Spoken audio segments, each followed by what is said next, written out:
Olá, agradecemos a presença de todos os participantes. No webinário de hoje da LEFISC, nós estaremos abordando as disposições acerca da isenção da contribuição previdenciária, a constitucionalidade da contribuição rural, o chamado FUNRURAL, e a questão polêmica da contribuição sindical.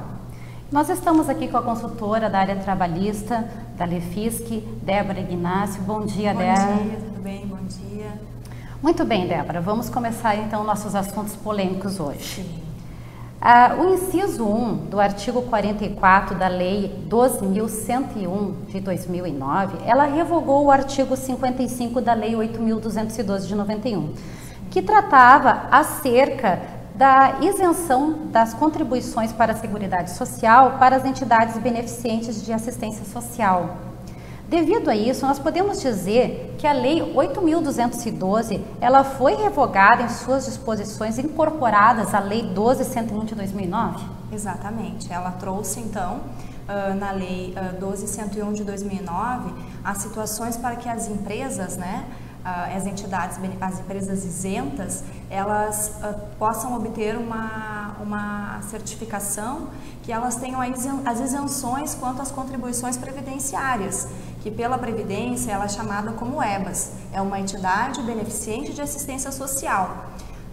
No entanto, a empresa, ela precisa se certificar, ela precisa ter um certificado. Essas empresas, então, são algumas atividades apenas, que é da área da educação, da saúde e de assistência social. Elas precisam, então, obter junto aos órgãos, Ministério da Saúde, Ministério da Educação, essa certificação. Após elas atenderem a todos os pré-requisitos, para essa isenção, que estão todos nas seções 1, 2 e 3 da Lei 12.101, ela vai trazer o que as empresas, qual é a condição para se obter este certificado de filantropia. Isso a gente costuma falar muito que são as empresas isentas, as empresas isentas na situação tributária, mas não significa que elas sejam isentas quanto à contribuição previdenciária. Então é justamente isso que a Lei 12.101 vem trazer, a possibilidade de algumas atividades, desde que atendendo aos pré-requisitos de acordo, com cada situação, ou seja, com cada atividade. Para ficar então bem claro para os nossos participantes, Débora, quais as contribuições que estão dispensadas? Bom, a partir do momento em que a empresa ela obtém essa certificação de filantropia, e não basta, é importante ficar bem claro, que não basta somente obter a certificação. Após obter a certificação, mensalmente ela precisa atender aos pré-requisitos. Certificação, ela precisa ter contabilidade regular, então são várias situações que a legislação obriga que ela mantenha mensalmente. Essas contribuições na cerca da contribuição incidente sobre a folha de pagamento. Nós temos ali a alíquota do RAT, a alíquota de terceiros, a contribuição patronal previdenciária, que é um dos maiores percentuais que nós temos sobre a folha de pagamento, que é correspondente aos 20%. A alíquota do RAT e de terceiros varia de acordo com o KNAI da empresa. Então, de acordo com a atividade da empresa, vai ter esse desconto, Então, assim, a empresa obtendo essa certificação de filantropia e atendendo mensalmente as prerrogativas, porque tem que manter essa situação da escrituração fiscal e outras demandas, ela vai ter essa isenção, não vai recolher. Então, ela vai ter na folha de pagamento somente o desconto dos segurados, dos empregados, sempre limitado a 8, 9 ou 11 de acordo com o salário de contribuição e também os 11% dos contribuintes individuais. Então, os requisitos a serem cumpridos por essas categorias seriam esse, contabilidade regular, Isso, a obter o certificado no primeiro momento, aí tem várias, a legislação ela vai trazer uma série de pré-requisitos de documentação que precisa apresentar, estar em dia e depois manter, acerca da legislação também outras obrigatoriedades mensais, porque é muito comum as empresas obterem o certificado e após a obtenção do certificado não atenderem os pré-requisitos. Então, na seção 4 da Lei 12.101, ela vai disciplinar tudo aquilo que precisa manter. Porque se a empresa não mantém, o que ocorre? Se verificado pela fiscalização que ela não atende aos pré-requisitos, retroage aquela obrigação. Então, não cumprida, por mais que se obtenha um certificado de filantropia, ela acaba tendo que retroagir e recolher todos os encargos da folha. Então, é muito importante atender os pré-requisitos. Mas nós tivemos, cabe esclarecer aos nossos participantes, que houve uma ação direta de inconstitucionalidade a 2036, que ela pleiteava a incidência das contribuições sobre a folha para essas entidades, o que seria uma situação catastrófica para o país, né? Sim. Essa DIN, ela foi julgada em março de 2017, declarando que era inconstitucional de se instituir a contribuição a essas entidades. Contudo, foi interposto os embargos de declaração e esclarecendo então que esses embargos de declaração foram colocados na pauta do Supremo Tribunal Federal em fevereiro de 2018 e dias após foi retirado devido a algumas petições que houve na ação, então foi tirado da pauta. Mas lembrando que a declaração dos embargos, os embargos declaratórios, eles vêm apenas a esclarecer algum ponto do acordo, mas efeito de alterar o que já foi decidido, isso não há. Apenas ainda nós não temos o trânsito em julgado, tendo em vista a oposição dos embargos, mas não há a situação de hipótese de modificação do que já foi decidido. Portanto, podemos dizer que é inconstitucional. Sim. E qual é a preocupação das empresas? A gente recebe muito esse questionamento acerca dessa situação, né, da ação direta de inconstitucionalidade, porque nós partimos para um novo panorâmica em relação à legislação trabalhista, não a própria legislação em si, mas em relação às suas obrigações, né? Nós estamos aí numa situação em que a gente passa a ter que declarar todas essas informações através dos SPEDs.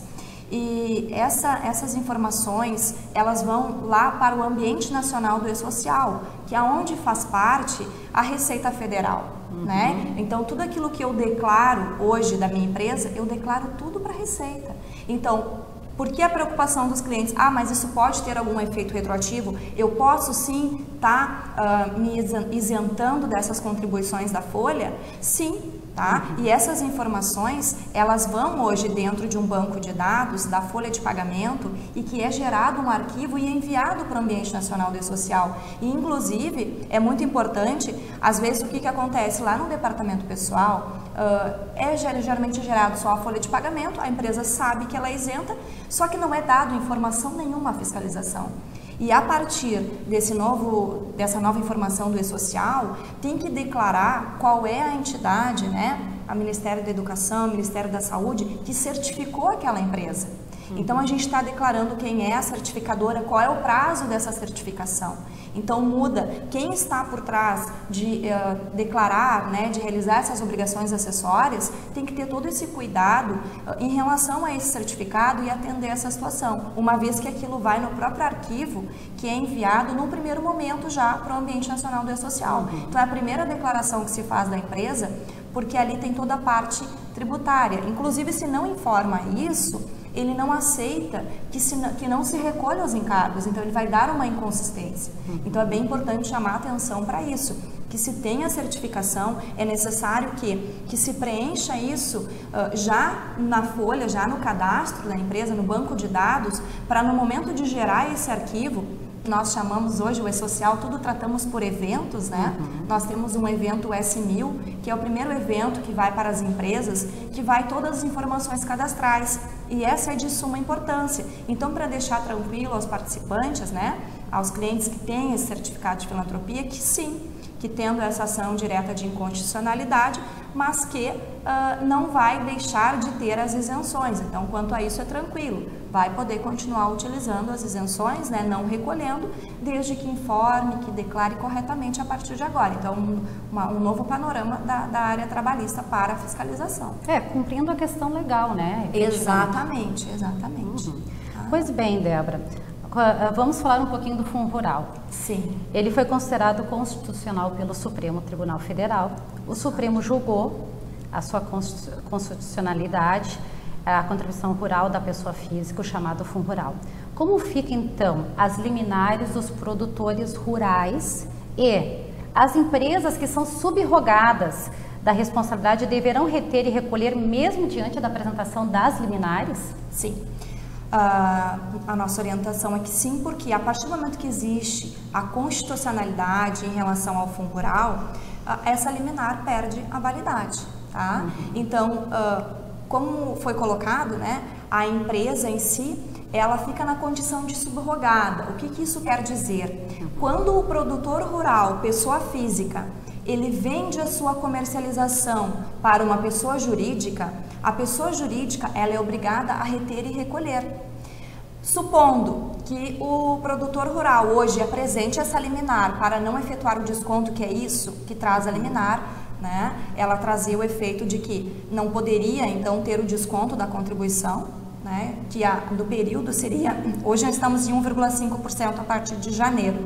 Mas anterior a isso seria de 2,3%, ele trazia nessas situações a não contribuição dos 2,1%, muitas vezes só a parte de terceiros. Bom, mesmo tendo essa liminar hoje, tá? Então, mesmo na apresentação, a pessoa jurídica que está adquirindo, ela vai sim reter e recolher. Por quê? Porque já foi considerado constitucional. Tanto é que muitas empresas aí estão declarando, e o próprio produtor rural que tinha liminar acabou tendo que declarar e fazer o parcelamento. Verdade. Exato, tá? Então, assim, o que tem a dizer nesse sentido? É que a empresa que adquire, ela está na condição de subrogada. Por mais que o produtor rural não tenha destacado no corpo da nota a alíquota da comercialização, o desconto, se a pessoa jurídica que está adquirindo não efetuar o desconto, ela vai pagar o total da nota fiscal para o produtor rural e ela está devendo aquele agora, né, a partir de janeiro de 2018, 1,5% para a Receita e será cobrado da pessoa que adquiriu. Passa a obrigação para a empresa. A subrogação, a Previdência Social, ela faz a subrogação para a empresa adquirente. Então, nesse caso, o produtor ele vai descontar, vai reter na nota fiscal. Uma coisa que é importante esclarecer para os participantes, que na nossa consultoria Lefis, que muitas pessoas ligam perguntando, a nota tem que reter ou não na nota fiscal? E aí às vezes ligam até para a consultoria do ICMS. Na verdade, na legislação estadual, nas legislações estaduais, nada fala sobre a retenção do fundo rural, e sim na legislação previdenciária. Exatamente. Exatamente. Ela traz, na verdade, que é um destaque no corpo da nota apenas. Ela não vai deduzir valores, não. É apenas um demonstrativo no corpo da nota. E mesmo não tendo esse destaque no corpo da nota, a pessoa jurídica adquirente, ela tem que ter ciência de que ela é obrigada a fazer o recolhimento. Isso mesmo. E as liminares, então, perdem a eficácia? Sim. Perdem a eficácia, exatamente. Muito bem. Para frisar essa questão, a responsabilidade fica subrogada para a empresa que comprou a mercadoria do produtor, adquirente, né? Ou seja, a subrogação é uma responsabilidade direta pelo imposto. Isso deve ser claro aos participantes, uma vez que em nenhum momento vai ser eximindo dessa responsabilidade. Não é verdade? E também trazendo, né, novamente aqui para essa questão do e-social, o que acontece? Vamos supor que não se faça hoje, a empresa ela não faça esse recolhimento. Então tem um outro impacto em relação a isso também, porque a partir do momento em que a empresa ela faz o pagamento para o produtor rural e ela está na condição de subrogada, ela tem uma obrigatoriedade de uma obrigação acessória, tá? Então a Lei de Arrecadação da Previdência Social, a 8.212 de 91, artigo 32, ela traz dessa obrigação acessória, que é a declaração por parte da empresa. Então lá dentro do e-social tem um evento específico em que você declara isso. Bem, então se nós temos uma obrigação acessória da declaração, nós temos uma penalidade pelo não cumprimento. O artigo 32A da mesma 8.212 de 91, hoje ela traz para a nossa CEFIP, mas uma vez que nós vamos substituir a declaração, o envio da informação ao e-social, deixando de ter a CEFIP, essa multa, essa autuação passa para o envio da informação. Então, para se ter uma ideia, se isso não acontecer, tá? Se ele não deixar e depois ficar por parte da Receita Federal cobrado esse imposto, essa contribuição, ela vai ter que declarar. E essa declaração fora do prazo, ela hoje está em R$500. É uma multa bem alta, né? Então tem que se ater a esses fatos. Né? Isso, e ainda vamos além um pouco mais. Porque quando você fizer essa declaração, você vai fazer a declaração, só que o e-social ele não gera guias. Então nós temos mais uma obrigatoriedade, já junto a esse panorama do e-social, FDREINF, que é a DCTF Web. E a DCTF Web, você declarou no e-social, você tem que ir lá na Receita Federal, gerar essa guia, porque vai gerar uma guia de recolhimento, certo?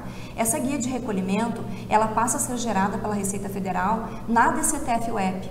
E também, quando não se gera essa guia dentro dos prazos legais pela DCTF Web, também tem uma multa, que também é R$500.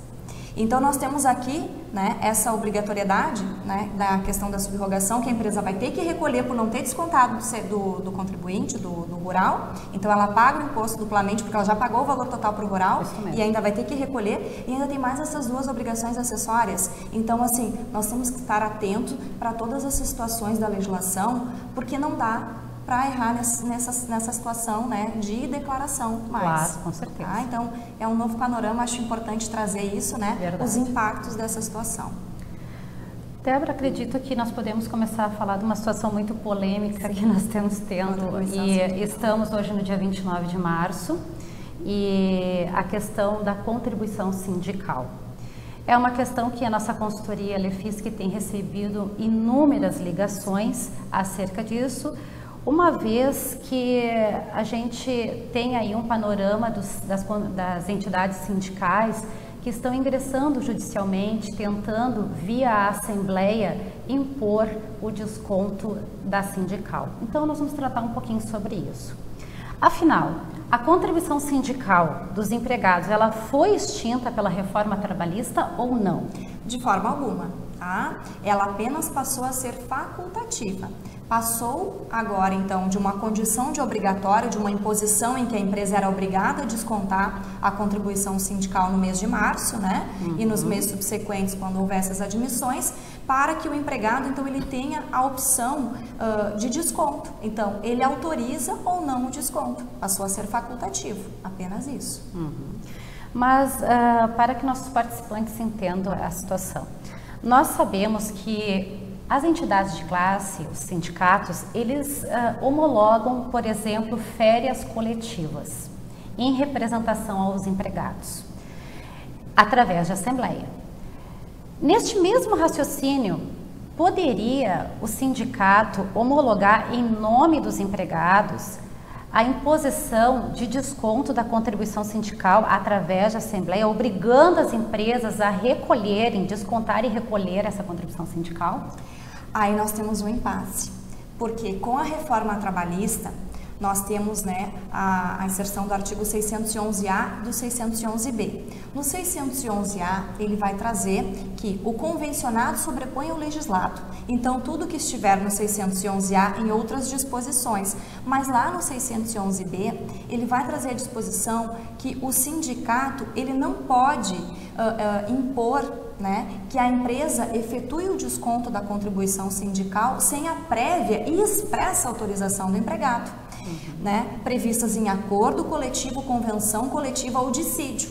Ele não menciona a assembleia, foi onde deixou a brecha do sindicato. Por isso que até então o sindicato não tinha se posicionado quanto a essa questão. Tá? Então veda nessas três situações. Então eles estão tentando instituir em assembleia.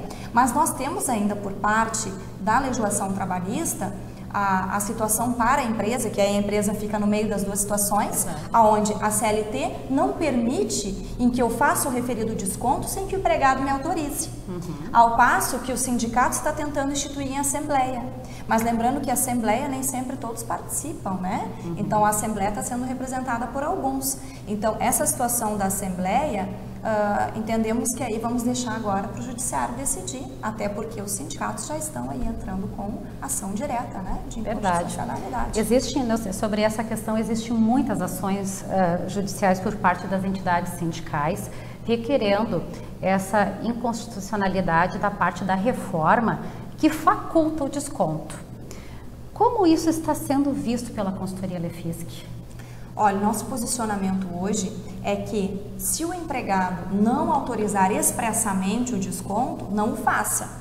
Porque veja bem, como eu mencionei anteriormente, a empresa está no meio das duas situações. Ela não pode efetuar o desconto sem a prévia e expressa autorização.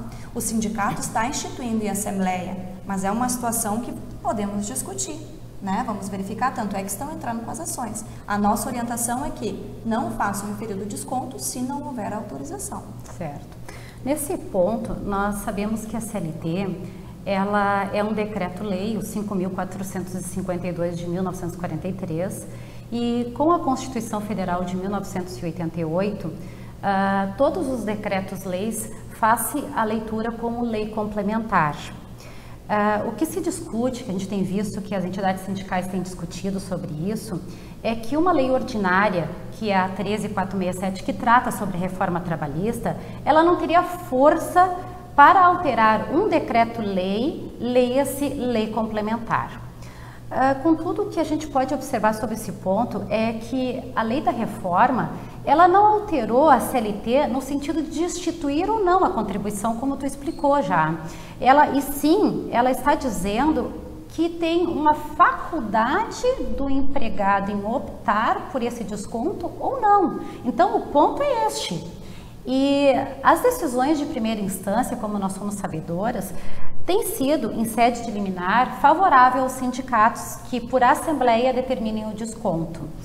Mas, nesta semana, nós tivemos a primeira decisão de segunda instância do TRT 6, que é do estado de Pernambuco, onde a empresa requerente foi liberada do desconto, abrindo para todas, a nível Brasil, um precedente jurisprudencial nesse sentido. Porque, na verdade, a lei da reforma trabalhista, ela foi aprovada pelo Congresso Nacional. E ainda, a gente sabe que o próprio judiciário, na esfera trabalhista, ele tem respeitado esta lei.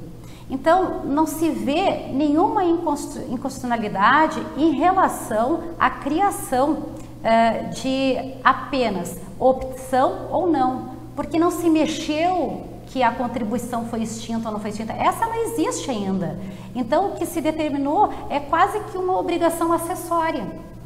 Então, isso é que tem sido pleiteado.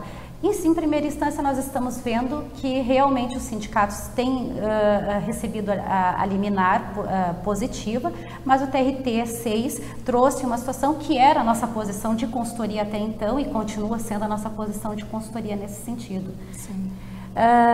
Débora, não há hipótese que o STF ele venha ao final, porque isso vai ser uma situação que vai levar algum tempo, mas ao final de várias ações de ADINs que estão entrando, ele venha a decidir que é inconstitucional, supondo isso. Quais os reflexos, então? Bom, supondo, né, que venha ter uma decisão favorável para os sindicatos, ou seja, que aquilo que estiver em assembleia deve ser cumprido, ou seja, tem que efetuar obrigatoriamente o desconto dos empregados, ali vai se determinar então se vai ser naquela própria competência, né, da decisão favorável, ou então para o próximo exercício. E aí a empresa tem o direito de fazer o desconto uma vez que tem uma decisão. Tá? Então ela pode fazer no momento em que tiver a decisão favorável aí aos sindicatos. Lembrando que nesse aspecto, né, se o STF vir a decidir, isso vamos supor, acredito que não este ano, mas se vier a decidir em qualquer momento deste ano ou ano que vem, até esse período, esse lapso de tempo, as empresas estavam acobertadas pela lei da reforma trabalhista. Então, a partir daquele momento da decisão é que terá o efeito, que poderá então ser a partir do ano que vem, ou se ficar decidido naquele momento, por exemplo, vamos supor que saia uma decisão em novembro de 2018, naquele momento sim ter o desconto, mas não antes disso, porque antes disso a empresa estava amparada pela lei da reforma trabalhista. Então isso é importante frisar, né? Mas se uma empresa, ela efetua por receio, ela efetua o desconto sem autorização do empregado, devido à assembleia do sindicato, este empregado ele não concorda, ele pode requerer judicialmente o reembolso para a empresa? Pode. E essa é uma das preocupações, por isso que a gente já orientamos preventivamente de que dê a oportunidade do empregado se manifestar. Tá? Então, se ele não autoriza, sim, Exatamente, porque essa é um cumprimento de lei e a lei ela está sob a questão maior em que o empregado efetivamente ele tem que optar ou não optar. E na medida que ele diz que não concorda com o desconto, a empresa ela não poderia fazer esse desconto e se fizer, ele pode recorrer ao judiciário sim e pedir a restituição da parte da empresa. Claro que isso tudo, como nós temos recebido na nossa consultoria, tem gerado uma polêmica muito grande. Uma vez, vamos colocar assim que o empregado esteja hoje, em março, dentro da empresa. Ele optou pelo não desconto, a empresa não desconta. E ele saia da empresa. Aí fica como? Essa é a pergunta que o pessoal faz bastante, né? Exato. Lamentavelmente, neste caso, a empresa vai ter a oneração se caso o Supremo venha dizer que sim, que era inconstitucional, que efetivamente era devido o desconto e esse empregado ele já saiu da empresa daqui a 1 ano, 2 anos. Então a empresa vai arcar com isso, porque vai ter a validade daquilo lá. O que até a presente data, pelos nossos estudos e o nosso entendimento, nós achamos que isso não vai vigorar, deixando claro para os nossos participantes. Mas, por fim, como a consultoria Lefis tem se posicionado acerca desta oposição do empregado, pode a empresa ela fazer um documento e repassar a todos os empregados ou não? Sim, embora lá no artigo 611 diga que o empregado ele tem que fazer uma declaração expressa autorizando o desconto, nós partimos de um ponto em que é o primeiro ano que isso está acontecendo, então nós não temos qualquer documento do empregado quanto a essa situação. Qual que é a nossa orientação preventiva? Por mais que o empregado não autorize, a lei diz que ele deve autorizar expressamente. Mas então, a empresa elabora um documento onde ela esclarece ao empregado essa facultatividade a partir da reforma trabalhista e ela, após esclarecer isso, ela dá a opção de que sim e de que não. Então, ela dá a opção ao empregado. Se ele quer contribuir, permitindo o desconto da contribuição sindical, ou se não, ele não, já deu a ciência dele, ele não concorda, ele não quer contribuir. Então o empregado vai optar, tem essa opção de aceitar ou não o desconto e depois vai dar o seu ciente embaixo assinando. Então a empresa sim, no primeiro momento essa é a nossa orientação preventiva, porque acerca de toda essa situação, em relação ao sindicato, através da assembleia, então isso seria uma situação preventiva. Mas pergunta-se, precisa homologar ou precisa levar isso ao sindicato? Não, não é necessário, apenas que a empresa tenha esse documento onde o empregado teve a oportunidade de se manifestar. Porque vamos supor, daqui a pouco o empregado ele tem vontade de contribuir e a empresa não deu a ele o direito de se manifestar. Então isso sempre vai recair sobre a empresa. Então é uma situação sempre preventiva que eu tenho um documento que eu oportunizei ele. Então eu não precisei que ele viesse até mim e me declarasse expressamente o desconto. Eu já oportunizei e ele já se manifestou.